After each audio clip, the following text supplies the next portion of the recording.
Welcome back to Traders and Haters, the worst trading podcast in the world. I'm your host, Big Daddy Max, with the one and only Mr. Lama, pay to play, and I have a very special guest for you today. His name is Rake Trades. He is one of the most beloved traders in the game, and we are so excited to have him here today. Big Daddy Rake, how are you? Oh, I'm doing great, boys. Thank you very much for having me in the renowned podcast here. I'm super excited. I can't wait to be a part of it. We are so he's smart. So get ready for some big words. Rake, we're gonna jump right in. Hit me. What is one thing that early on in your trading career you were doing that you would roast yourself for right now? Like that. It's very simple for me. I was the worst loser. I was really bad at losing. And so I couldn't end a day. And more so than that, every single losing day felt like the end of the goddamn world. It truly felt like my world was ending when I'd have a losing day. And I'd look back at it now, and even though the dollars were significant then, it's still, I look back at myself and I'm like, you just need to take a deep breath. Just relax. You're in this snowball of it getting worse and worse and worse, and you can't see that the only thing that could get you out of it is chilling and taking a deep breath and relaxing and taking a step back from even an individual losing trade, right? Because winning trades is not hard, right? No. It really isn't. There's some element of the trade just happens to work when you're in it that plays to your advantage. There are going to be times where you have no idea what you're doing and you're still making money. That part isn't hard. The hard part really is when you're wrong to be like, okay, that's fine. And I was terrible at that early on. Terrible. Right. Every single thing was end of world. It made me feel like a losing day was the end of the world. I could not end a day flat or truly red. It just couldn't happen. It wasn't okay. It wasn't acceptable. I have like a follow-up question to that. Was that just on prop accounts or live capital? Or was it both?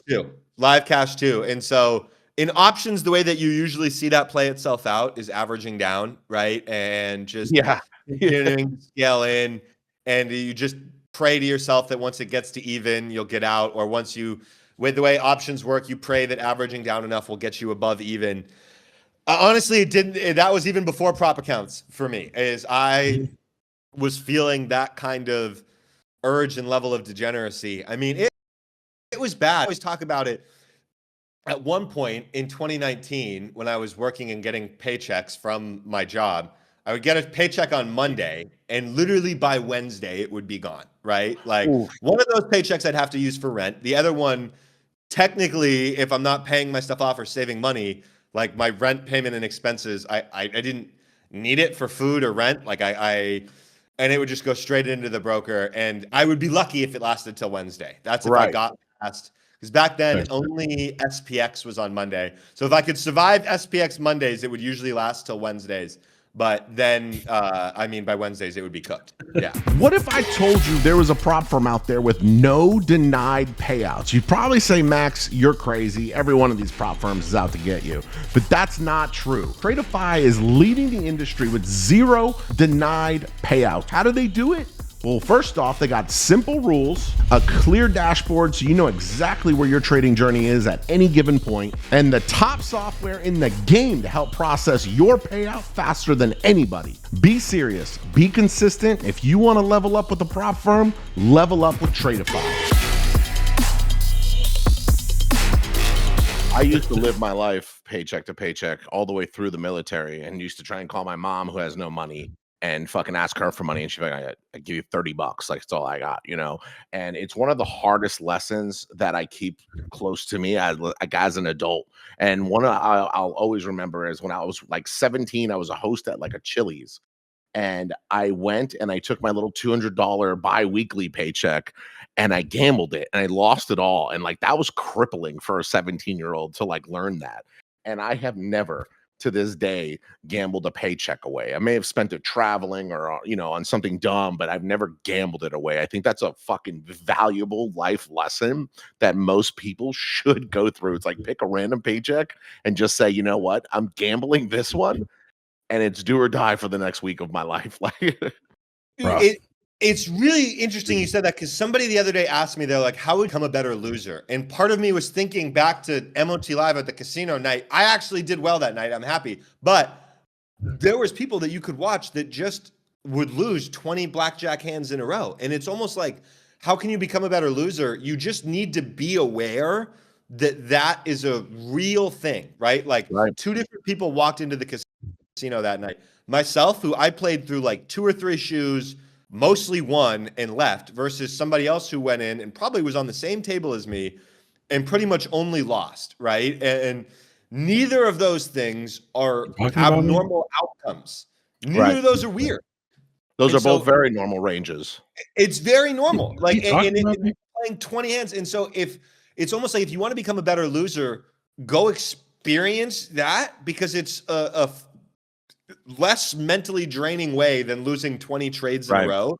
But the truth is, you could lose 20 in a row. At that point, I'd be questioning strategy. We're probably talking about you might have to change some things up, but it's not crazy. Like, it's just math. And that's the part. So if you want to be a better loser, one of the shortcut ways to do it, like Max said, having these canon experiences where it's like, okay, man, for a 2-week period, I lost every single trade in a row. And now I know for the rest of my life, that's on the table, right? Like before, I never really considered the possibility that I would actually lose every trade for 2 weeks in a row, right? Like it was just never a real thought. But then you go through it and it's a canon event where it's like, okay, now I know. So when you start to lose 3 days in a row, you're not thinking about, oh my gosh, I need to make this back. I need to make this back. You're thinking about, dude, I just need to not lose for 2 weeks in a row. I can't go through that again. And that puts you in a more defensive stance. So it's these canon experiences, like you said, gambling a paycheck away or having 2 losing weeks in a row. Those will change you forever. They suck in the moment, but they are incredibly powerful after the fact. As long as you don't have too many D-days in a row. And that's one thing, just very good reflection from your live presentation, which I absolutely loved. And I know everyone did from the live event. And having the understanding that you can lose 10 days in a row, which you referenced, and survive and be totally fine. It is okay. I think that was one of the greatest things. Let me ask you this. What were the kids at Cal Poly doing in their free time when you started learning about trading? Partying mostly. And I was right there with them. I was right there with them. There was no doubt about it. But I learned about it my junior, I had a super senior. So basically my senior year, my first of a year and a half of senior yeardom, I learned about trading. And fortunately for me, at that point in my college career, I had basically no classes left. I had like 3/4 of classes, as we call them, but they were just very minimal class time. I dropped 1 credit that wasn't really going to do anything for me. So I had a lot of time during the day, and it didn't really sacrifice into my social life too much, I'll be honest. But most of my friends at that time were playing beer die and drinking, and that is really the only place they were ever. One thing I know you're very open about, and I speak about it a lot as well, is your personal challenges with learning disabilities, especially you have dyslexia, your ADHD and such. I have ADHD that prescribed very much so with my Adderall, but most people with ADHD can't do school. I'm being one of them. I dropped out after 9th grade. And a lot of other people with ADHD, it's very hard to do school all the way through college. And your college, you went all the way through and then continued a path which you went right off into trading. And I think that's very unique. Do you want to speak on like the approach of overcoming all of that and like how you managed to turn your what people would call a learning disability? I'd call it a learning strength, because if you learn how to know yourself, especially in trading, you can abuse the fuck out of it and hyper focus and such. You kind of want to speak on that and your own experience? Yeah, absolutely. I was born with 5 of them, 5 of the learning disabilities. I got a full finger of them. Anxiety, ADHD, dyslexia, a speech impediment, and a hearing loss. So when I say that I don't think I was like meant to be great at anything, I mean it. Like I don't think the world was pushing out that many learning disabilities and saying we expect a lot. But here I am, right? And so I truly, at the bottom of my heart, believe that like you can achieve whatever you want. The fun part about learning disabilities, and I say fun very intentionally, is like you said, they're a disability until they're a strength, right? And like not being able to read fundamentally in the beginning of my life hurt me, right? That's Right. really was a struggle. However, learning how to read while having that blockage put me in a position where now I feel like anything I can learn. Like throughout my college career, I never was intimidated by a test or a subject or anything. I'm like, dude, I figured out how to read. This is all smoke. Right, you're good. Right? Like now I truly believe that put me in ability to now where I can learn anything. Right? It Right. really was a superpower for me. However, I will say what's so fascinating is that I was prescribed medicine for my ADHD starting my junior year of high school. And I took it every day up until the day I graduated college. And the day I graduated college, I decided that I wanted to not be on it anymore. But I was curious. I was like, am I still going to be able to achieve the things that I want without my medicine, right? Like, is what I've been taking it every day for so many years. What's so fascinating about trading is that it's still, whenever I do anything else, it doesn't feel like I'm on it. Like I don't have that level of focus. When I'm trading or making content about trading or anything like this, it's like a natural, I don't think I need ADHD medicine. This is the only career in the world, I think, that is so specific to my brain that I am so excited to work each day that I'm very happy, to not be on anything as well. So it's just, I feel very blessed to do what I do, man. Let me ask you about your content, because you early on, you embrace the content creation side of trading like I do, and we've been in the game a long time. Your content is very engaging and recently out of control. Awesome. The interstellar bit, the looking directly at the camera and just ripping a psychology piece. It's so clear and exciting. Do you have any strategies when you're making your content, and what's the dumbest thing you've ever done when trying to make a piece of content? Oh my God. I do so many dumb things a day. If there was a camera just following me around, it would do nothing but laugh all day because all I do is dumb stuff. But from a content perspective, my number one rule is be yourself, because people who get along will find each other on the internet. The internet is a very special place. And if you have the same opinions as someone else, you will find each other. Every single person in here has found a home because you've been able to connect with each other on the internet. So the first step is be yourself, right? You need to be unapologetically you. And you can't stand for anything that Logan teaches that. That's very good. You have to, because otherwise it's not sustainable. You won't just be yourself, right? Like I truly feel like every day I'm making stories and having fun. It's just me. It's what I want to do. It's what I'd be posting anyways, right? And so that's the first thing, is be yourself. And then the second thing is tips for content out there would be very analytical of what works for you. And if you find something that works, use it, right? Attack it every day until you're the reaction guy, right? Yeah, no, until it stops working. And like, I don't understand. Again, as an audience member, maybe someone might think, oh, mix it up a little bit and stuff. But like, nope. As someone who's making content, it's like, it's so hard to find a formula that works. If you find one, why would you ever do anything else? Like, you're going to hammer that formula until it doesn't produce anymore, right? And so be analytical in what you're doing. But that's the same approach that I take to content is the approach I take to life. And I think that trading has kind of seared it into my brain, seared it in there as find out what works and then hammer it. Right. If eventually it doesn't work, we'll cross that bridge when we get there. Yep. But we're not even there yet. Not even close. Not even close.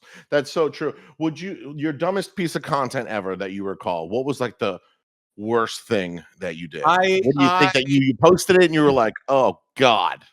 Oh my gosh. Well, I was to be fair, I had a lot to drink and it was 3 a.m. and I went on and I posted a bunch of stories about how hammered I was and that I had just thrown up. And I woke up in the morning and I watched it back and I was like, okay. And I just did not delete it, left that up all day long. It is I left it up all day long. And in hindsight, that was probably my stupidest piece of content because I like to be myself. But there is myself is not a hammered, that's not me, you know? Right. That's hammered Rick. Right. That's hammered Rick. That's your alter ego. Do you think that night was worse than the one time you burned down an entire U-Haul when you were moving? And can you No, kind I of tell us think, that story? yeah. I was working my first job out of college and was moving back to California from North Carolina. And my boss called me in one day and told me she had something to tell me.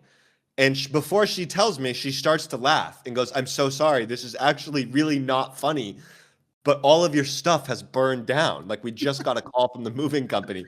And I'm like, "Well, what the fuck are you laughing for? What do you mean?" She's like, "I'm sorry, it's not funny, but like it kind of." I'm like, "No, it's fucking not. All my stuff is burned down. What the fuck?" So all of literally my entire truck of stuff burned down. But what I've never talked about until this moment is I actually did get a payout from that, an insurance payout of like $20,000 for stuff, which was nice. At the time, was in my journey to profitability. I can't recall exactly where that $20,000 went. It might have gone Robinhood. It went to Robinhood account. It's possible. Oh, yeah. Robinhood. Account. It's possible it went into a Robinhood account. It's possible that it Robinhood and a 14 of some OG. Yeah. I've allegedly blown an entire fucking federal loan in the markets before, allegedly. So Allegedly. I hear you on that. Do you think you're better? Have you, first part, have you ever traded stoned, drunk, and sober, of course? And do you think you have some kind of edge, stoned, drunk, or sober? Because you're the only trader I know who's been like very open. I'm ripping a GZ or drinking, and I'm here. So I have done all of the above. I am a professional in the sense that, like, I don't smoke or drink before I trade on 99.9% of days. And that's not because it's not like I want to do that and I'm not doing it just to appease people. Like, I am trying to perform my best. Like, I make money from this, right? And so typically the rule of thumb for me is nothing. If it's a couple hours into the day and I might manage a trade or something like that, I don't mind sparking a joint, but I usually don't smoke much of it. But usually it's an after work thing, right? It's a separation of church and state. I won't lie. There's been 2 days since I moved to Puerto Rico where I've taken a walk that morning and just felt the urge to smoke a joint pre-market, and I did it. And both those days I came back and I was like, I'm not exactly 100% right now. So maybe let's chill out. Warn the chat that I, did some devilish lettuce things this morning. Right.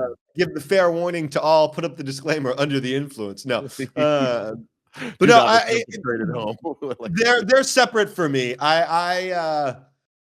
It's a post work thing, and I will say smoking pot, it feels like this big, I make it a big spectacle online sometimes. It's a part of my life that is, I watch movies and I smoke pot. Like, it's not like it's some crazy, like, no, it's just a daily, it's a daily habit. It's your relaxing tool. It's whatever you want. I like to watch TV. I love TV. Right. I was actually still smoking weed when I first got into trading, and I think trading is what also helped me stop smoking weed, because I realized I was doing a lot of dumb shit when I was trading high. Yeah. And also, like, other things had helped me stop, but I think the trading was one of the big things where I'm like, I'm kind of tripping. Like, let me not do this. I always tell people, if it was in any way, especially talking to girls, potential partners, like, I've had potential serious partners that have asked me about it, right? Like, hey, what are you going to stop one day? Like, what? Like, I'm just curious. Like, what is if it ever were to even in a remote sense, get in the way of the goals that I have, I'd stop in a heartbeat. I've stopped before. Right. I've gone a full year without doing it. No problems. Right. Totally fine. Like, I don't see it as something that gets in the way of my goals when I'm watching a movie at 8 p.m. Right. If it ever was, I would stop. And, if a partner was asking me, it's not something that I'm like, no, I'm never going to stop ever. Right. It's not that serious. It's not the opinion I have on it. But at the moment, my goals are still high. I'm still chasing those goals. And I guess in fun pun, I am high as well in the process. Right. You'd be surprised what the right woman can change your fucking values real quick. When I agree. I knew Amanda my whole life. I never wanted kids or to get married. I wanted to travel the world. I've been to 48 countries. I had intend to hit 100. And when she told me that not having kids was a non-negotiable for her if we were to get together, I said, well, better start thinking of names then, because if you want kids, I want kids. And that's a major life shift. But in trading too, having the right support system behind you, my woman, my wife, is the only reason I'm able to sit here in this chair today at the level I'm at. And I tell everyone that, in the way she held me down when I had no money, when I lost all my money, when I gambled all my money. So all of her 401k. I blew her 401k 3 times. I mean, and she's still with me. It's very, very impressive work. And that kind of support changes your fucking psychology for trading more than anything back in the day. When I first started trading though, I never thought I would be some kind of fucking social media superstar influencer, blah, blah, 70,000 people in a community. Like I never thought that ever. What did you think? What did you think your future held for you when you started trading, Rake? I didn't think it was this. There are some people out there now. I think that what's interesting is now everybody wants to be, a lot of people want to be influencers. They want to be creators. They want to do that. When you and I were starting trading, all three of us, I don't think we wanted to, like, there wasn't influencers out there that we were like looking up to and be like, I want to be like them, I think if anything, there was traders that we were looking at and being like, I want to trade like them, but they weren't wanting to be creators. So I started making videos because I like having fun on my stories. That's like really where it all started from. Was even before I started doing Instagram funny stories, was just Snapchat. I was doing them for all my high school and college friends. And like, I was just doing it for me. And like that, I've always enjoyed just doing that, but never in my wildest dreams did I think that I would turn into what it is now. Right. But now that we're here, I almost do feel a certain level of responsibility of being like, hey, like, we are the OGs of the space. Right. There's some respect on the name that must be had, right? Like, right. Like, I don't mean it in a negative way. I like that a lot.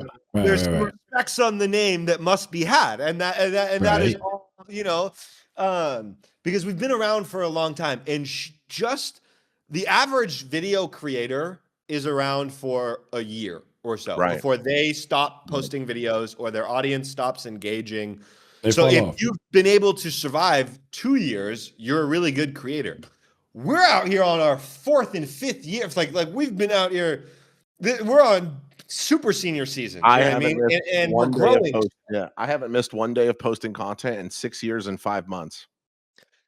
And that's what people are like, I want to get famous like Max. Why aren't I fucking there in 3 days? This is bullshit.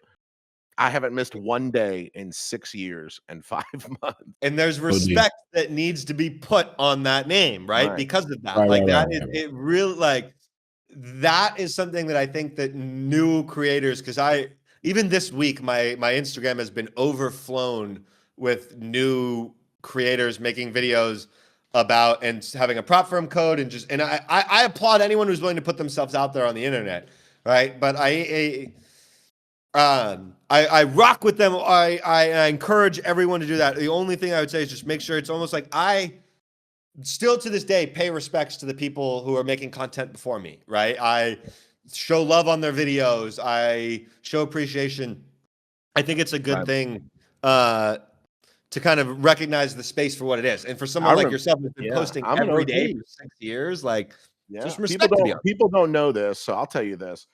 Rake blew up years ago at the same time Tori did. It was like the Rake and Tori race. They were both at like 2K followers. Back then, we all had 2,000 to 5,000. It was like, wow, we're popping off in the trading communities. And Rake and Tori lit fire. And it was like, oh my God, look at these two. 30,000, 40,000, 50, 60, 70, 80. And it was just a back and forth, and it was insane. I remember the great Rake and Tori race, and it was fucking cool, and it was like, wow, our space is starting to get some recognition, you know. And then a rising tide raises all ships, and I've always been happy for other creators that pop off. I've never put down on social content creators that are really trying to make it, even if they make dog shit content. Keep posting every day, be consistent, be yourself, and see what happens in a few years. Dog shit pops off sometimes. I love to show love to newer creators. If you see, anytime I see a good video out there, especially, it doesn't have to even be trading related, but especially trading related. If I see a good video out there, I'm not only throwing a like, I'm not only throwing a comment, I'm throwing a repost. My reposts area is all just shit videos that I'm like, dude, this was a good video. I love when creators take a shot and put themselves out there and take a risk. And I'm going to show love. I follow so many creators with under 5,000 followers or under 2,000 followers where it's like, dude, they make good videos. And it's just, I really enjoy their content. So if you're out there and you're wanting to be, the one other thing that I will add, while I think that there's, you know, you always want to, in any industry, show respect to the people that came before you. I encourage you all, remember, there is nothing that is standing in the way of where the three of us are versus, like, there's no special certificate that Max and Lama has that says, like, they can run a morning show, they can post on Instagram. You are all allowed to do it. Right. Everyone can do it. There's no training certificate required. So any single thing that you want that somebody else has, you can achieve, right? Like, and so if you see other people going for it, cheer them on, root them on, right? Because at the end of the day, they're taking a shot, right? They're taking a shot, and I respect it. So, yeah, no, I encourage anyone out there. Like I said, there's no certificate for doing this. You just have to start. And like Max said, if you want to see results, you should expect to be putting in a level of consistency of something like 6 every day for 6 years straight. Yep, crazy. 100%. I think speaking like of social media, where did you get the name Rake from? Like, was that like a nickname? Did you grow up with that? And then, like, follow-up question, is Rake and Jake, like, you know, earlier you guys mentioned like alter ego, is it the same person, or is like Jake and Rake two different guys? You know, like, you're famous and I get 100K followers. Like, what's going on here? It's a great question. It came from one of my high school friends. He swapped the first letter of my first and last name. So Jake Ricci became Rake Gici. And in high school, that's what I was known as, was Rake Gici. And everyone would just call me Rake. And when I made the Instagram account, it was a natural thing to be like, all right, Rake Trades rather than Jake Trades. They are the same person, though. That's the thing. I don't feel like I have an alter ego. It's just me. The same person that you see on stories and on these streams like this and in these environments, it's just who I am. I have high energy. That's people true. comment. Right. They comment on my this is why we love you. Yeah. No, I love it. It's just who I am. But bro, the amount of people I get that tell me that my eyes, they look like I'm on something. I'm like, bro, I'm passioneate. But yeah, I'm on I thought you were going to say, because I am. I thought you were going to say, I got 5 disabilities. Because I'm fucked up right now, twin. You ever tried life? Somebody in the chat said that you're the Thanos of disabilities. How do you feel about that? I love that. The Thanos of disabilities. I love that. I'm stealing that. That's exactly what I am. And I have now have. I read that and it had me. That one got me going. Oh my god! No, it's one thing that I know across the board, and you know, if Lama knows this, I can't stand people who act a certain way on the internet, and then you meet them in person, and you're like, "This is the nicest fucking person," or something like. A perfect example, obviously. I'm putting you out there, Brett. When I first met Brett. The first time I met you, I was hanging out with Brett too, and we all went out to dinner together. We had a good fucking time. We hung out, and when I first met Brett, he was shit talking on the internet, and he was like the biggest troll on Twitter. And I was like, man, this dude's a fucking asshole. I told my wife on the way to dinner, I'm like, this guy might be a total dick. Like, I don't know, like, we'll see. And when I met him and Tild, I was like, the nicest fucking people I've ever met in my life. And I was like, I straight up called him out. I'm like, I had a feeling you were such a nice guy. He's like, oh yeah, it's just all for fun and trolling, bro. He's like, I get bored. And I'm like, dude, I'm like, but now obviously as he's ascended to trading the future space forever, is crazy. And it's like, now Brett is just Brett, you know, it's awesome. It's fucking funny. But 2021 Brett was totally different vibe, you know? And I love, and a lot of the people we meet, especially like at the live event, they're like, You really are just you, huh? Just a big fucking like you're just dumbass. Max it's a big is dumbass. Max. Yeah, Max is Max and always will be. And I think it's the most important thing, especially as a trader in a space where transparency means everything. And we have so many assholes that ruin it for us. Yeah, you just have to be yourself. Like, just be who you are. Again, the amazing part about the internet is that you can be yourself, and people who don't like you will just leave. They'll talk a little bit of shit first, and then they'll leave. Like that. Right. That's how it works. Because otherwise, if they don't, then they're just spending their energy complaining about something. Like who has time for that? Like, you know. Right. And so naturally, being yourself on the internet is such the better route, because there's already a built-in filter where people who don't like you will leave, and the algorithm is built so that people who do like you will find you. I remember meeting one of my students at the MOT Live event, and one of the first things he told me is, he goes, "Man, I heard one of Max and Lama's live streams these days, and they were going crazy with their chat, and they're popping off, and they were being kind. They sounded kind of foul." And then he goes, and I was like, "That's kind of my shit. I kind of love that." And I was like, and now he watches your guys' show every day, and it's so weird to me. It's because he's like, literally, he's like, "They were kind of foul, but I love it." And I was like, "Dude, that's perfect." You know, people who get along will find each other on the internet. That is what the algorithm was built to do. So be yourself, because you will build your community, and your community you will find your community, whether you want to be the leader in it or just a member of it. It doesn't matter. You will find your community naturally on the internet via the algorithm. It's the beautiful part about it. One thing that you said, you were referring to one of your students that you met at our event, and which is awesome. And I know you have a ton of students. You're like the OG of the mastermind, MM 1.0 all the way through 13, for whatever, you ran a solid mastermind, one of the most successful teaching programs. And every one of my students knows, because your course is beloved. Your course, the 1 hour you did at the mastermind is recommended to be the first class people watch when they start the mastermind. Watch Rake's class first, then watch My Future Strategy 1, because we have a lot of similarities in our systems, but you explain it and break it down perfect. There's no need for me to go and double dip. And your teaching style is fucking insanely good. I love it. I absolutely love it. And that's why you saw me in the back of your breakout room. Just getting to listen to you is an honor for me.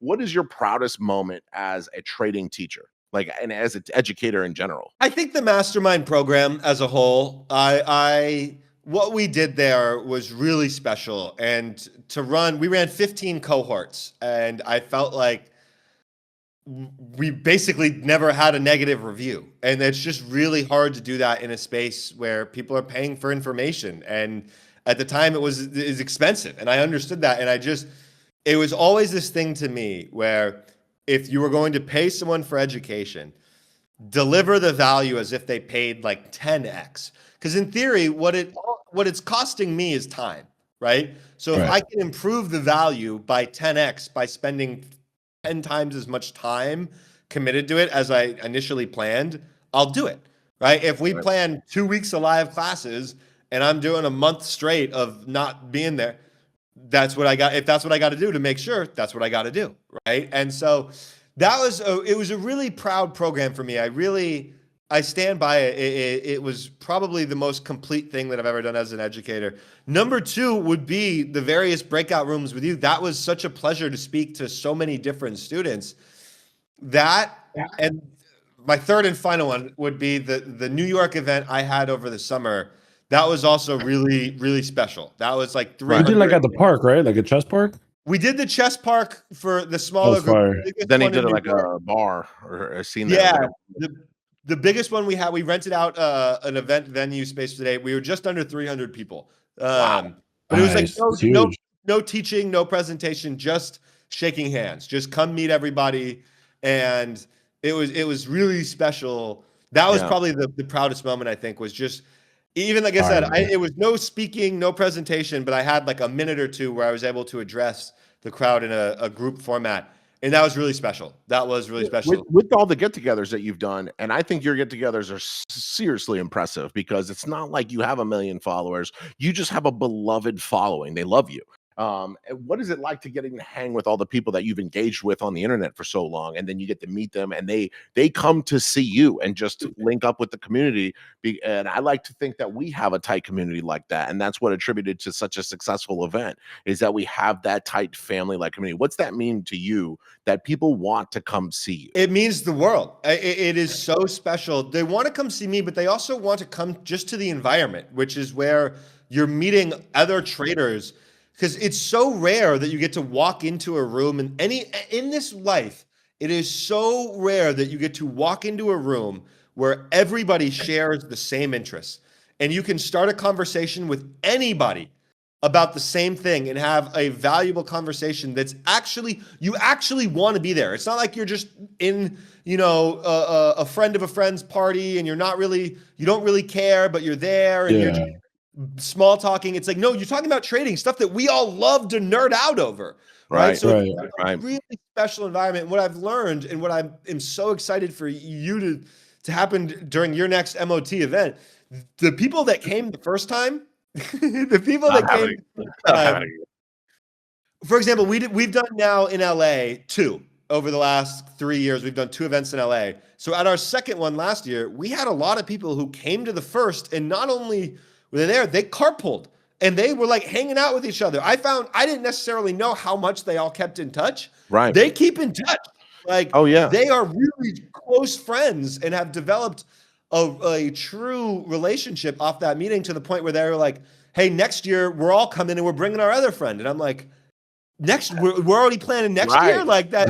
Like, we unfortunately I won't be doing the big events anymore like that. That was I went big. I shot for the home run. I think it was a home run. I'd like to finish one and done on a high note. Some notes from the chat real quick, and I think this is so cool, so I just want to read it out loud. Athena, our mod, was fortunate enough to be assigned to your breakout room, and she said being blessed to listen to your session 6 times really did something to her psychology. She's trading at the best she's ever traded since then, and she's killing it since she has been wildly profitable, and she was just had the privilege to be in the back of your room for you to hear that. I'm sure that's amazing. And then Yuck, one of our fan favorites that's been with us for a while now in the show, he said you introduced him to us. He met us through Jake and years ago. And now he is a very profitable trader through our systems. And so the connection between the communities there and the connection between my staff and what you brought to the table, and you might not have the direct contact with people like that, but we get to see it. You get to see it a lot. And I love that. I love that so much. Oh, I'm super happy to hear that. Athena, thank you. And shout out to you too, because you helped me hold it down. That presentation was able to be what it was because you helped me hand out those papers. Like, that was a group effort. So I'm very grateful for you as well. You crushed it. And really, that presentation was honestly, when I tell you, bro, I had been prepping that for weeks. The final slides and everything, I was that morning. We have it on tape. I know. Video of you doing it that morning. I was adding a slide at the last minute. Believe me when I say, this idea had been in my head, and I had been running through variations of it for literally months. And I don't think that I have ever gone into a presentation giving it for the first time. That was the first time I ever gave that presentation. I had never felt more prepared. I really didn't. The first time I was a little nervous. I think you can speak that. I felt like that was truly my most thorough, thought out, practiced. You put me on a stage where I was like, okay, he's putting me he's putting me as the guy in this opportunity. I can't miss this shot, right? So I'm really grateful for you. What I will say is that I have been continuing to work on that. I am planning to make it a structured YouTube video. So that for those of you who were not able to be there live, we're hoping to get that out in the sphere, because I really do believe that ABCD system, it's just a game changer. There's a few things in trading that come along where they're actually game changers. I think this one is actually a game changer. Yeah, it was unbelievable. I loved it. It was great. For those of you that don't know the quick reference that we said there, we had B-roll footage of the live event while the Big Daddy Morning Show was going on, and the camera pans past Jake. And while it's panning past Jake, you see him on his laptop typing the fucking PowerPoint out. So I called his ass out. I said, "Not you." What did I say? I said, "Not you making your presentation the fucking morning of your first presentation." And I was like, "You got caught in 4K." And he was in homeroom doing his math homework. I did. After staying up late practicing it so many times, I had decided that I was going to finish up my Rhino run-throughs in the morning. I needed an extra slide, bro. I needed an extra slide. I wrote ADHD plus, and then he wrote, "No, I was done. I was doing an extra slide," and I was like, "I know." But it was. I got caught. He got caught in 4K. He got caught in actual 4K with those fucking big cameras. Literal cameras were like 8K quality. Yeah. Let me ask you this: as a trader now, at the level you're at, with some of the crazy, I've watched you flip 10K to $250,000 in 5 days, multiple accounts to 6 figures. You were the highest paid trader from My Funded Futures live history. You were at the top of the leaderboards consistently across multiple props. You've proven your concepts, but is there times where Jake still has like a crisis of confidence? You're like, fuck trading. I blew all my accounts. I had that negligent day. And what's that look like for you these days? No, absolutely not. I do not have I have the fuck trading days where I get angry. Not the confidence, my eternal confidence that I can and will continue to do this will never be shaken at this point. I really feel like it's so thorough just because I feel like I've been through hell and back. And not only that, I feel like I've been through hell and back 10 times within the past year alone with trading. And that is just what trading is. Trading is naturally a very difficult thing, right? And so you're going to have these moments where even last week I had a good run, but on Thursday I had to cancel a day because I didn't trade. I had to walk away because I was like, I'm just going to tilt. And I did minorly tilt, and I was trying to avoid a bigger one. And that was something that I felt like I lived a whole lifetime in last Thursday, right? Like it felt like the one trading day was an entire lifetime. But as soon as it's over, the rule that I have for me is I leave my work. And so right now, the desk that I'm at, when I leave this desk, I don't think about trading unless I'm at an event or something like that, or I'm thinking of or making a video or something like that. I literally do not think about trading. I prefer that no one in my phone texts me about trading. If you're going to talk about trading, talk to me about it over Discord. Like if it's content, it's different. But if we're talking about like actual trading, I don't want that on my phone at all, ever. I don't want to hear about like my phone is a sanctuary. Like as soon as I log out of my prop, don't talk to me about trading after the big Don't talk to me about trading at all. And so what I will often do is when I'm done trading for the day, I will like literally scoot my chair back. This is when I'll smoke a joint sometimes too, but I'll scoot my chair back. I'll play like 3 or 4 songs, and I will genuinely sigh a lot. I will sigh a lot. And I don't know what it is. I've always been a sigher. My dad makes fun of me for it. I naturally go, and I'll do that for like 5 minutes. And by the end of that 5 minutes, whatever annoyances I had, I'm like, who cares, dude? We'll be back tomorrow. I leave the desk, it's gone. It's like all of those sighs just stay at the desk, right? And I leave them there, and I go to live my life. And so my confidence is never permanently shaken, like you mentioned. Do I still go through hell sometimes? Absolutely. But as soon as I back my chair away from the desk, it's done. And this is like a habit. Would you say it's like a habit that you form to stay disciplined, or like do you have like a daily habit, something you do daily that keeps you disciplined? There's a few things. I believe that discipline is as much of like a mental trick sometimes as anything, as much as that sounds weird to say. So if you can find little hacks that can help you be more disciplined, they're really valuable. So one that I have, I don't know, there's probably some science behind it with the way that our brains react to music and it triggers memories and all that. But every day, 5 minutes before market opens, I will listen to a specific song. It's Best Day Ever by Mac Miller. And I will watch the video of it. And it's very intentional because that music video is him when he's like a 4-year-old parading around and having so much fun. And I use that as my reminder that that is when I was happiest in life. And like nothing that I can do in a trading day will take me either up or down away from that, right? And so that song, 5 minutes before market open every day, very much settles me. And it sort of reminds me that, okay, trading is not life or death. Whatever I'm about to do is not the end of the world. There's the little kid, the running around who is so happy. That's what life is all about. It's not about this. This is a job. I'm going to work, right? And so it's like, okay, put yourself in the mindset. All right, now I am working. And it's not life or death. It is just work.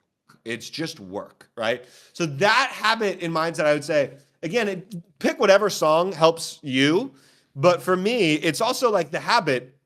If you wake up every day and you make your bed, you're more likely to also then go work out because it's just doing things in a routine. So by me playing that song 5 minutes before market open, it puts me in the routine of also following my rules, right? So I start by listening to that song, and then naturally, as a byproduct of that, I follow my rules. You can pick any song out there, but I would pick one that means something to you. And I like the music video. I like having a visual because I literally, for me, I just see young Mac Miller as the whole premise of that music video. And I'm like, oh, how happy was he, dude? Like that. Mac Miller has all the success in the world, everything you could ever imagine. He was his happiest when he was a 5-year-old running around, being wee, wop, a witty, wop. Like that was when he was truly his happiest. We are no different, right? So don't let the numbers on the screen consume you. That's a big life hack I have. There's so many more important things in life than trading, but you treat trading like a job. And I always say, who loves their fucking job? Nobody. Even the best basketball player in the league wins the NBA finals and he's like, I gotta get home back to fucking wherever Jokic is from. And he's like, I don't want to be here. I don't want to parade. What parade? I want to go home and I want to be with my family and my horses. You know what I mean? There's so many more things we appreciate. You gotta appreciate outside of trading, like food, my passion, foodie. I'm a big foodie. I know you're a foodie, Jake. So let me ask you, what Santa Monica sandwich do you miss more, the Turk or the chicken pesto from Carla's? Both. I want them all. Send me all of them. This is literally, Max, that's a tattoo of Carla Cafe on my leg. Yeah. That's the tattoo. Really? Yeah. Really? That's literally Carla Cafe's sandwich logo. That's their logo right there. If you had to choose right now between the Turk and the chicken pesto from Carla's, what is Rake doing? Chicken pesto. And I'm getting a side of garlic aioli. I'm probably getting 3 garlic aiolis. In fact, when I die, please bury me in garlic aioli. Oh. And I mean that. I hope the tattoo proves my seriousness. I had no idea you had that tattoo from Carla's Cafe, but I think that's fucking awesome. That's so fucking great. Now I understand yuck a little bit more if you learn from Jake first. He's got both of me and Lama's emblems tattooed on him. And he's a tattoo. Now I understand. Get the things you love and get them tattooed on you. Yeah. Hell yeah. That's fucking hilarious. That is so awesome. What's one of the biggest misconceptions about Rake that you hear on the internet? Yeah, I think that because people see me smoke pot, they think that I don't care about anything, or a lot of the stigmas that come with a stoner. Yeah, I smoke pot, and I think that people go into the assumption that like, oh, he's just high, he doesn't really care, like blah blah blah blah blah.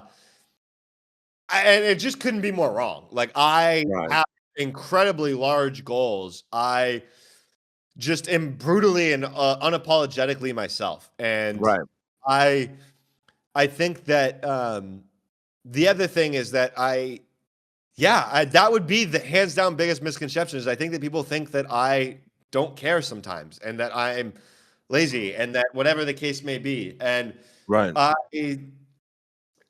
one, you're not totally wrong because I sometimes don't care. And that has nothing to do with being stoned. That's me having achieved a lot in my life and being tired, like, and needing a breather and like understanding my own mental boundaries. The other thing that I think I know myself really well, this applies in every facet of life, especially trading.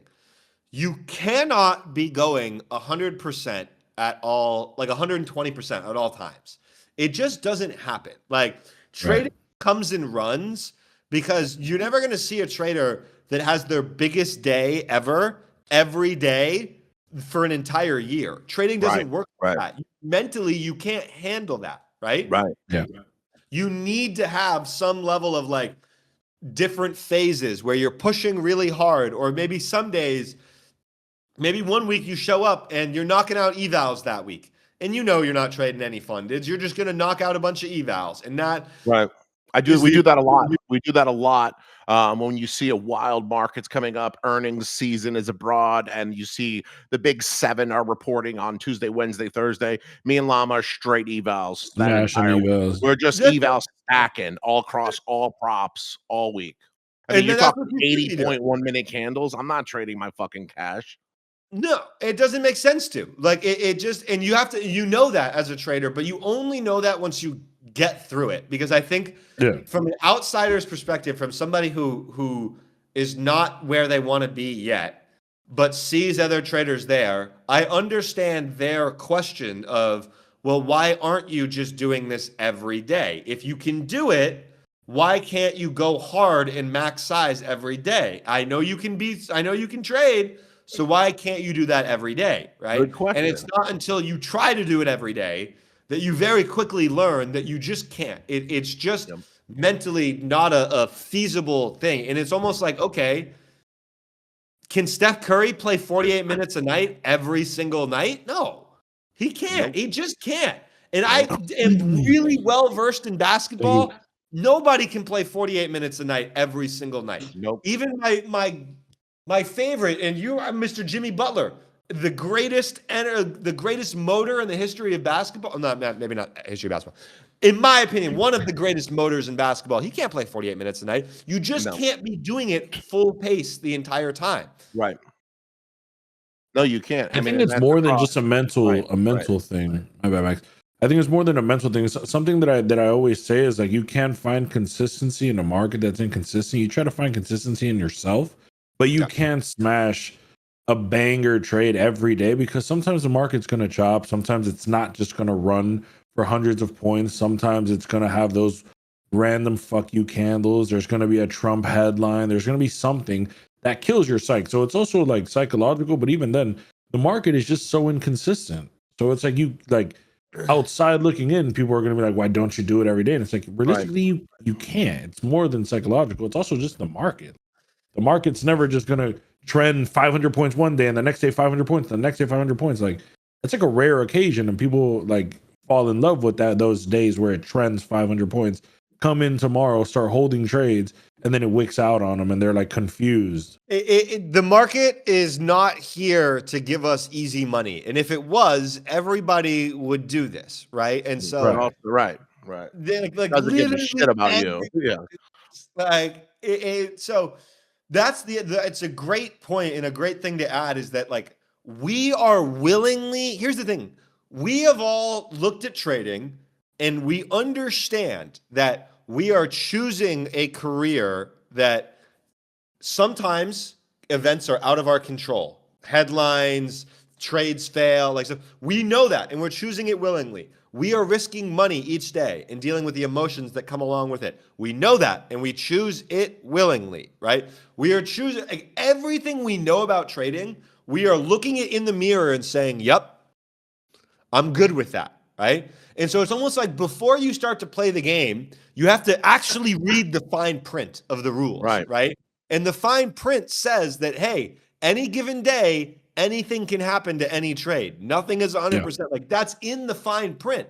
But most people ignore the fine print. They don't read the terms of service when they start to agree to trading. That's an excellent concept that I've never thought of before this one. It is truly, how many times do you read the terms of service before you agree to something online? Most people just click it and move on. Never, not once. I click it and move on, not once. Trading, you can't just click it and move on. You have to actually read it. And the fine print of trading lets you know that, hey, you could lose 10 days in a row. That's not that crazy. You could lose, like, you're going to be dealing with emotions and want a revenge trade. That's not that crazy. You can't push the buttons every day. Like, all these things are part of the rules that we know and sign up for, but a lot of people skip reading the fine print about them. Right. When it's there.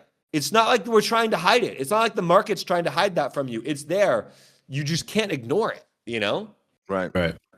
Absolutely. No, I love the way you said that. That's so true on so many aspects. We don't read the terms and services, but in trading, you better revisit that document mentally multiple times. Or I always say the market's going to be here tomorrow. I'm going to be here tomorrow, but are you going to be here tomorrow? You know, because of the stupid, negligent day that you may have and allow yourself to have. You know, it's ultimately your choice. Everything's your choice. Do you go ahead? I was going to say one last thing I just add to that. I don't know if you've ever read this book, but one of the very first books I ever read about trading was by Andrew Aziz is his name, and it's called How to Day Trade for a Living. It's one of the very first introductory books about it. He's been trading for a real long time. Last year, during the tariff crash, he went through like a $3 million drawdown. It's all public. He's talked about it on YouTube, everything like that. That dude is a professional who's wrote one of the most famous trading books that is like an intro level basic day trading books. He's one of the he talks about the orb. It's all that dude blew up, and he didn't blow all of his accounts and lose all his money, but he took a catastrophic loss.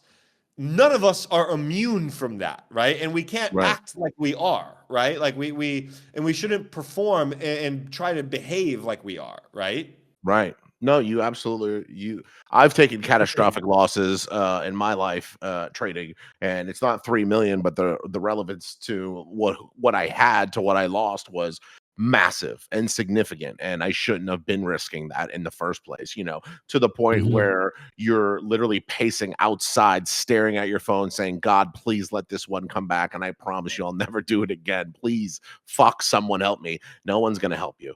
There's nothing that you can do except accept the defeat and try and drive on. And I've been there, you know, when you only have $150,000 in the bank and you lose 179 of it. Make that math make fucking sense, you know? And it's like, God, oh my God. And then imagine having to tell your wife that, you know, it's like, fuck, you know? So I Is not going to be your wife for much longer would be the thought, that the fear that would be coming through my head as I'm about to tell her. Well, thankfully I got a cool fucking wife. You got a lot. You got a fucking breadwinner. And she's like, you're a fucking idiot. Don't do it again. I've been down, been up at the top. I've been all around the world, you know, trading and doing stuff. And and that's why it's such a great fucking career path. Like, look at you just in the last few years. What's your favorite place to trade and wake up in the morning? Is it in the skyline in New York City? Is it 6 a.m. out in LA, or waking up right now in Puerto Rico? What's the best trading where you got worldwide? I don't know how I delusionally convinced myself that I loved West Coast trading hours for so many years, but like it's almost like I was in California for 6 years trading, and I think that I lied to myself enough saying that, like, hey, this is good. Like, I like waking up early, blah, blah, blah, blah. Like, I really believed it. Oh my God, it was so miserable.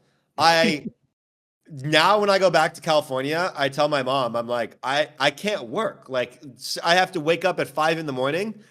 That's just too early. Like, and if I'm there for a really long time, I will. If it's 3 days, dude, California time is too early. It's far too early. I don't want to wake up at 5 a.m.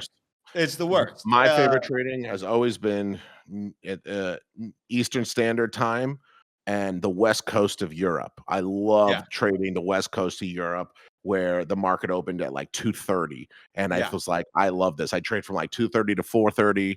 I get off, I'm done. I go to dinner. I don't have to wake up early. I don't have to go to I don't have to go to sleep early. I could go do whatever the fuck I want. Perfect. I have my whole day. I just got to give up a little break after lunch. I'm living in Italy at the time. None of the Italians are fucking doing anything between 2 and 4 anyway. The lazy fuckers are all out drinking coffee and hanging out. Everything closes down anyway. So it was the best for me. You just recently moved to Puerto Rico. And I know Puerto Rico has a lot of benefits for traders, especially tax benefits, that the great rumors. Everyone hears about the wonderful tax benefits and stuff. But one thing I want to ask you is how are your neighbors in Puerto Rico? They're good. I haven't interacted with them much, to be honest. They're both on both sides. They play music and they have parties every now and then. So like, I know that they throw down. Right. So I know we get along. Cooler, do you think they're cooler than Anthony? No, absolutely not. That's a crazy name pull. That's a crazy name pull. How did you know that name? What the hell? No, they're not. More importantly, what about Anthony? Even better than Anthony. Do you think you'll ever have another Charles in your life? Where are you pulling these names from? This is crazy. This is wild.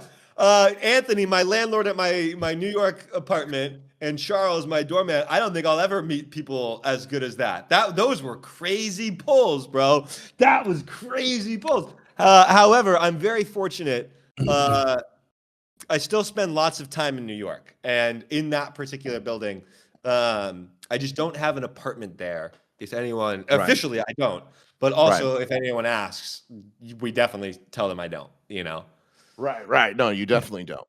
I definitely don't. I know you've been in Puerto Rico for at least 6 months and 15 days every year. Minimum. A minimum. And the biggest thing about it is that there's the minimum days, but beyond the minimum days, you have to like run your business and actually operate from there. And so if I had another streaming setup in New York and if I was going back and forth and doing morning and doing stuff from there multiple, months of the year, then rightfully questions would be raised because it's like, well, does your business really operate from Puerto Rico? Right. I don't like to work from New York. So I go to New York a lot. I have a social life there. I'm not currently dating anyone there, but what I always say as an example. You got bitches out there? I got bitches out there. I chose my wording very carefully. I said I'm not dating anyone out there, which I'm right. Hoes in different area. And he said I got a social life out there. This guy's political as fuck. Look, he got good PR training. Stop. Whoa, hold on. First of all, you blowing up my boy's spot right now. He chose that was good PR training though. Because the blonde ones will never figure it out. Right. He said, I got a social life out there. Dude, I got a social life in New York, exactly as it sounds. And I have my work life in PR. So it's a 3-hour flight. It's short. I like to be here during the week anyways, because then I get tan. Right. I get tan. The weed's cheap. Right. I mean that. It's very cheap. The weed's cheap. Hey, cheap life. Cheap, it's great. There's good. As I said, there's only 2 ways to get rich, and it's either by saving money or making more, or a combination of both. So you gotta, if the bud is good and it's cheaper, baby, then let's go. Right, that works. No, but I've been able to kind of, I'm building up my community here more and more. I'm still trying to meet more friends, but today, for the first time, I had a housekeeper that came, and not only did she clean, but she cooked. She meal prepped meals for me. I'm feeling like a king over here. She made me authentic Puerto Rican chicken, rice. I asked her to make me some rice. She goes, I need you to go get me tomatoes, peppers, and turmeric because this rice is not going to be good unless I do it my way. And I was like, okay, I'm off to the store right away. How do you control I came back and I have a whole thing. I got a whole box of Spanish rice now. Dude, I'm set up, and so that part, I really love being here during the week because I get to eat healthy. I get to have my life. My computers, my filming setup, all that. But as Lama mentioned, I got a social life in New York, and that needs handling on the weekends. That needs. So how often are you? I don't want to ask that question. He goes back to New York only once or twice a year. He lives in Puerto Rico. Right. It's like maybe like a day or two. Yeah, not very much. It's unfortunate because I love seeing Rake in the main United States continent, but he's in Puerto Rico now basically all year. Yeah. One thing that's on display right now, Rake, is your language, your personality. Like you're really getting to be you, and a lot of people are fucking, you can tell people like, man, this dude's actually smart as fuck. And it's like, yeah, because that pot smoking Rake bullshit you see on the internet, it's bull. It's not real. What part of your vast personality do you think taps into trading the most? What makes you the best trader? I think that I have always had this. I don't like the word addictive personality because I don't think that's accurate, but I have certainly I have a fixated mind, meaning when I am intrigued by something, I get very fixated on it and I like to know and learn more. So a Call that good addictive example. personality. That's an addictive personality. I have that too. No, that's definitely Yeah. the definition That's of an an addictive. addictive I have the same personality. thing. All right, fine, fuck it, you got me. I have an addictive personality. All right, fine. It's cool though. I like, bro. Me too. I've had 17 hobbies in the past 4 months. The reason I say fixated is because I will go on the most gnarly. For example, when I love a TV show, I will go down the craziest Reddit threads reading details. I have to watch it all, but I also need to read what other people were thinking in real time as they were watching that show. And more, right?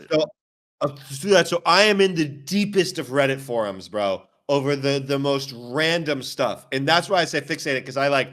It's like I don't. There's Thanos no logical. gems. Right. Yeah, there's no logical that's reasoning. Thanos gems get into. Yeah, that's amazing. I didn't know about that. I didn't know that you did that. I did that in the Army when I watched The Office 13 times. I had it on replay my entire Army career. I think it really got me through the military and kept me like level-headed. Bro, I was obsessed, hyper obsessed with The Office. I literally left it on replay when I got to my barracks room. Till I left, I just let The Office run all day, every day. I got to meet the staff at a Comic-Con, one of those, and I told them, I say, you got me through the military because I had The Office on replay. And I don't care if you say it's that good or not. It had some of the most genius writing and skits of all time. Like the staying alive when Stanley has a heart attack and Dwight cuts the face off the dummy. Everyone's seen that bit. Like there's some of the most genius writing, and I just had an appreciation for the writing because the actors were the writers and they switched producing on the show. So all the talent you saw in the writing and the production was also the actors. So they were just creating their own environment live. And I was just so and the fan theories I took from that. Who's the Scranton Strangler? Who did this? Who did that? I dove deep into that, and so I know exactly what you're talking about. I didn't know you did anything like that, but it makes me realize we have very similar hardcore ADHD. We do, but also it's so fascinating you said that because I didn't know that about you either. But one thing that you didn't know about me, I am a chronic rewatcher. I rewatch all my show. I'm currently on Game of Thrones. I just rewatch things. I've seen The Office at least 10 times through, seen Stranger Things 50 times through. That, I think, is a direct reflection of why we are successful at trading, too, though, is that we we love to see the same things. Like our brains find comfort in that, right? But not only that, when you would rewatch The Office those 13 times, the writing was so good and it was so detailed, right? Would you not notice new things upon rewatching it? Every time. You're like, oh my God, I didn't every time. Yep. And you're like, holy crap, that was such a crazy a level of attention to detail that it's like you have to appreciate it. And I think it's the same thing with looking at charts, is that eventually, after looking at them for so long, our brains are like, oh my gosh, like it really clicks here. Like I understand because there's a level of attention to detail. So now it's almost like we take pride in it because we have the ability to read them that well that it's like, oh yeah, like that's the level of attention to detail that writers are writing historic shows with. That's the way we're paying attention to the market, right? I take pride in having an advanced chart reading, like I don't just see candles, I don't just see the lines and the indicators. I truly believe that I'm like, all right, I've seen this so many times. Like this morning after the huge rip up, I was like, this is a short that I'm gonna take because this is a short I've seen and then seen it work 9 out of 10 times, and it drops 80 points in 2 minutes, and you get that advanced level and that attention to detail. And it probably took me 6 years to develop that. 7 years. What do you think? I mean, it doesn't happen overnight. It can't. It truly can't. And just think about it logically, right? Like the more you do something, the better you get at it, right? And so what's so fascinating is that like it's going to be a Nike check mark until a certain point. You're going to hit a plateau at some point. Like now, I don't think that there's nothing that could happen on a chart that would like lead me to feel like I needed to do a review lesson or back test. And I feel like it's the same thing with you guys. Like you would never question your strategy or like need to back test or feel anything like that. But until you get to that, No, literally never. But until you get to that point, it's like exponential learning. Like you are learning more every day. You're like, because you're realizing and experiencing Right. things firsthand, right? Like you're Yep. experiencing firsthand a chart wicking you out in a certain direction in a certain way and it happening that way. And then from there, you can see that, right? Right. Absolutely. No, 100%. And the experience and the attention to detail, you could see it. Like you said, there's a certain level of respect you got to have for the OGs and those real traders, and compared to the ones who, make us, and I'm going to say us with confidence, make us look bad. And Yeah. I think that's wonderful. We're gonna start winding down here. I want just a couple more questions for you. I got to get out.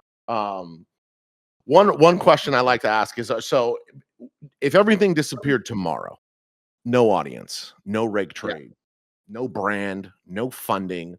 There goes Yuck with another tattoo. There goes Yuck with the prison mic tattoo is crazy work. Yuck. Look at the prison mic is crazy work. And that's really good. Wow. Oh my God. He's sick. Prison Mike. I haven't had the chat open this whole time till that. Wow. He's sick. Where does I like Date Mike better, but where does Rake start if everything disappears tomorrow? Yeah. Am I allowed to trade still? Oh yeah. Yeah, then that's where it starts for sure. That would be the source of anything and everything for me, especially mostly just of how I spend my time. But now I think that I've developed skills as a content creator. I think I would probably, if I wasn't creating content for trading, I think I would probably be creating content for weed, truthfully. That is probably it's not something that that would be a money play for me. I know I could do that well. I know that is a source of. Also, to be fair, I could also grow weed. Not that I would ever want to do that. However, some of you might not know, I hold an agriculture degree in environmental and agricultural plant sciences. I am literally an expert on invasive plants and weeds. I know you are. I knew that. I am truly, that is what my degree is in, and I am an expert in that field. So have you ever thought of investing in marijuana companies such as growers or dispensaries or anything like that? To get your own strain, some OG rake. I really should. I really like it. It's just, I'm not gonna lie, it's hard, bro. Growing is some rake lotto. I've watched really meticulous. I've watched a friend explode in the industry and then lose everything, unfortunately, as things went south. And so it is a very tough industry. I don't think I would be in the growing space. I think I'd be more on the business side of it. I see now rolling up rakes is crazy fire. Rolling up rakes, yeah. You'll pass me a rake.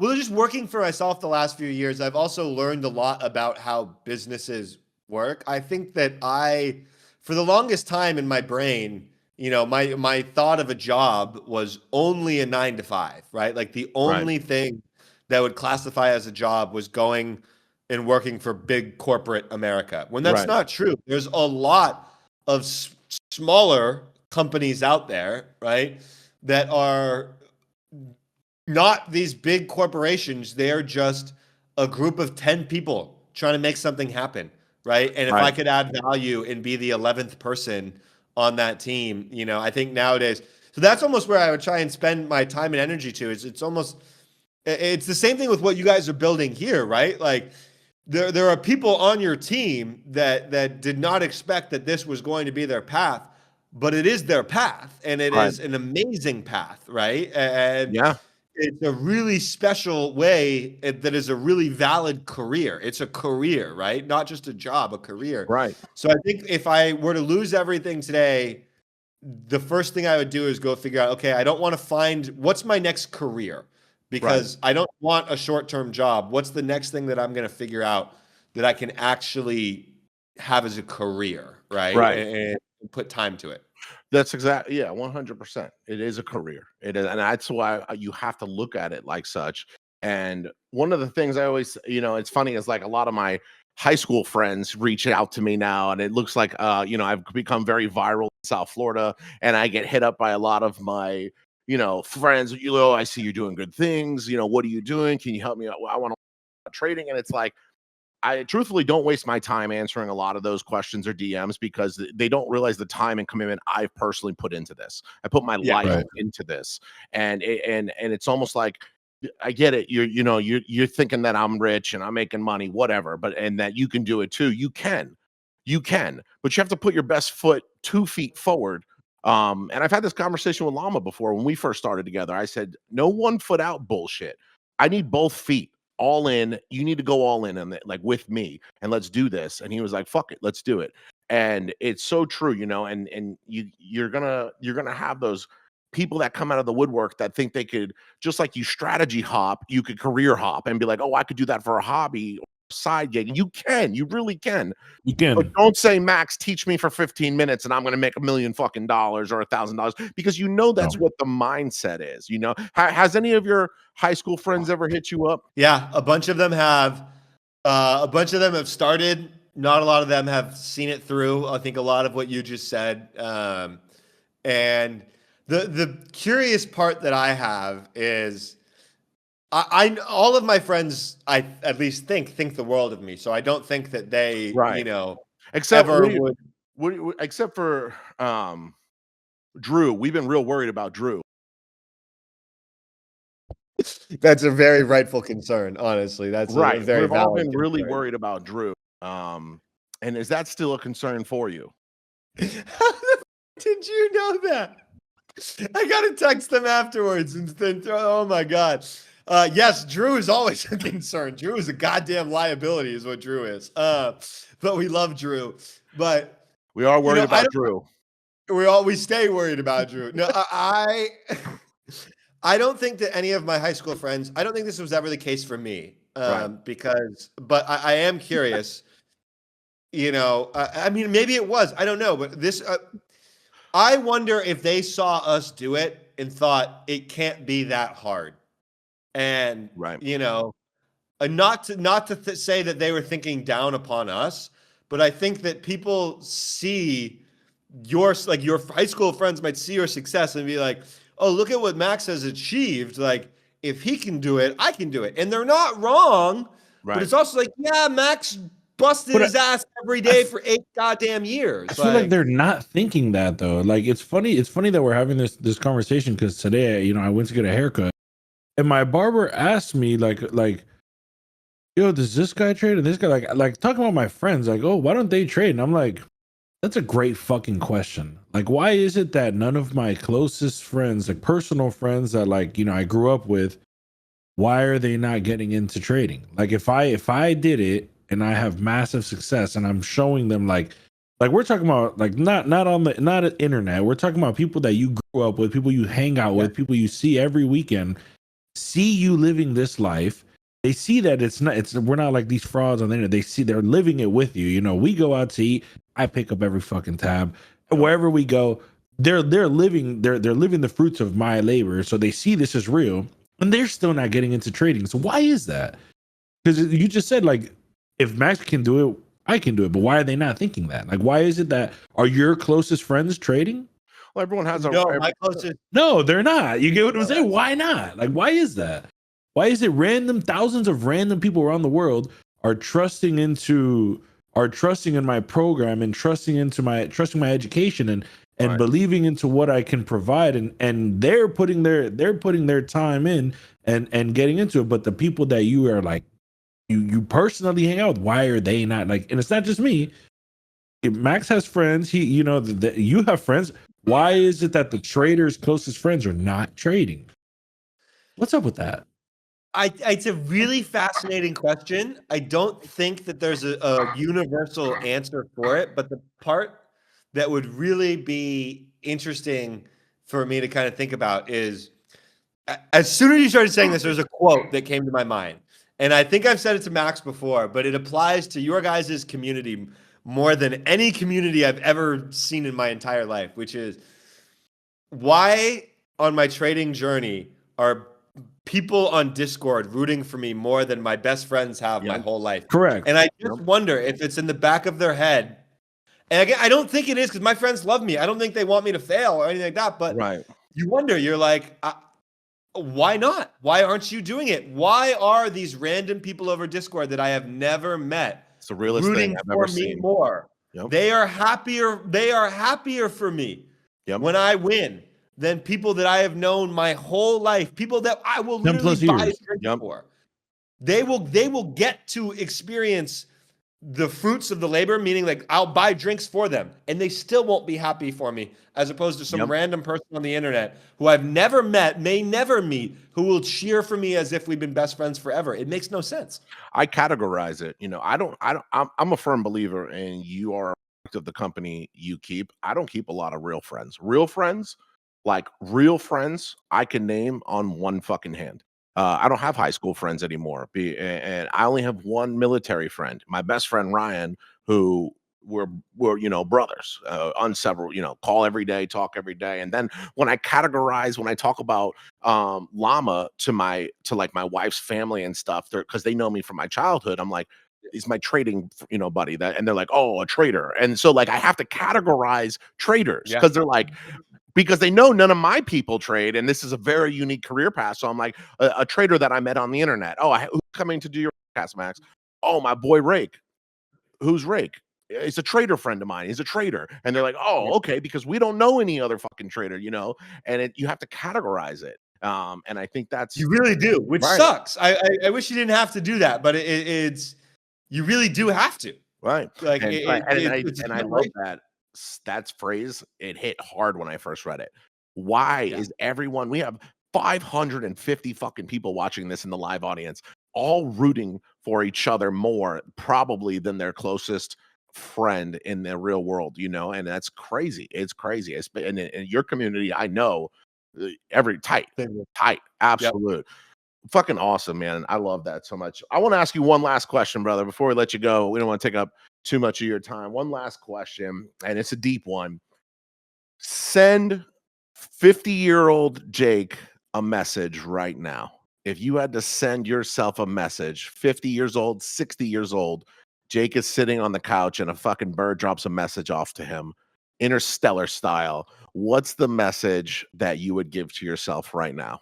I hope my dreams never decreased in any way, shape, or form. If anything, I hope they only got bigger and bigger and bigger. If there was 50-year-old me and able to look back, and I would pray that I only continued to chase these types of goals that I have, right? And to work at it, because any day of being complacent or not pushing those goals is doing myself a disservice. Because I know the potential I have. I know what I can achieve. Absolutely. I know the position I can put my future kids in. If I am not working towards that, I am doing myself a disservice. And that doesn't mean working and grinding every single day, because part of being a successful human being is finding balance in life and finding the ability to shut your brain off and relax. But over the grand scheme of those years, the next 20 years of my life, right? Did I truly push to achieve the goals that I know I'm capable of? Because if I didn't, not only am I disappointed, but I have truly done myself a disservice, because I know what I'm capable of, right? And so what I would encourage all of you out there, every single one of you out there, you are capable of literally anything you set your mind to. It's going to come off the back of a lot harder work, a lot more time. It is never going to be easy. And anyone who tells you otherwise is a liar. But you can achieve so much more than you initially planned. And once you reach these goals, all you'll want is more goals. And I'm not saying to endlessly chase that ladder and chase that pursuit, but you owe it to yourself, the same way I owe it to myself, to put our best foot forward, because we know that we can do it. And so I want to look back at myself in 20 years and say, win, lose, or draw, he shot his shot, man. He shot it every time. And guess what? An upcoming business or something in my life might fail. That's fine. That's cool. Right. That's part of it. I don't want to hold myself. I would never hold myself in a negative light for something having failed. But I will be very mad at myself if I didn't shoot a shot. I love that. If I didn't shoot that shot, I'd be pissed at myself. I love that. And we spoke privately in the green room behind the event, me, you, and was it Kane? We were talking, and then I spoke to you on the phone and I was texting you some stuff that, and I think you have no idea what your potential is. I've seen every trader in the space, I've reacted to every trader, and I say it all the time, one that I respect absolutely the most, if not the most. And the potential you have in this space is untapped. And I'll tell you one thing that I did tell Rake is that you have the personality and the mindset and the attitude to change the space for the better, like I'm trying to do. And I need backup. I can't do it alone. Now that I'm on a pillar of success, I need others like me to be up here too. So don't fucking stop being complacent, get your shit together and keep fucking pushing forward. And I told him never settle, keep going, because I think a Rake at my size, a couple of us can actually make this and shape this into a fucking massive, wonderful industry, and not a toxic piece of shit hole where all these people get ruined, but really help people and change it for the better. And you have no idea how much those words I mean, and the respect that I have for you, and the respect this community has for you, and every trader who watches. I feel like you're one of the guys that every view is attention, just like you said, how you gave the attention to the charts. I feel like every video Rake puts out, people give the attention to the video, and I think it's the most amazing thing. And we love you, and we thank you so much for coming on the Traders and Haters podcast. So before we let you go, guys, make sure mods plug all of his socials. You can follow him on Rake Trades on Instagram. You can follow him. You can join his Discord community. He has a paid Discord community where if you do pay for the 1 month, you get access to his entire course, hundreds and hundreds of videos and recaps and everything for a trading system that is proven. Unbelievable for him. 109,000 followers now. Let's go.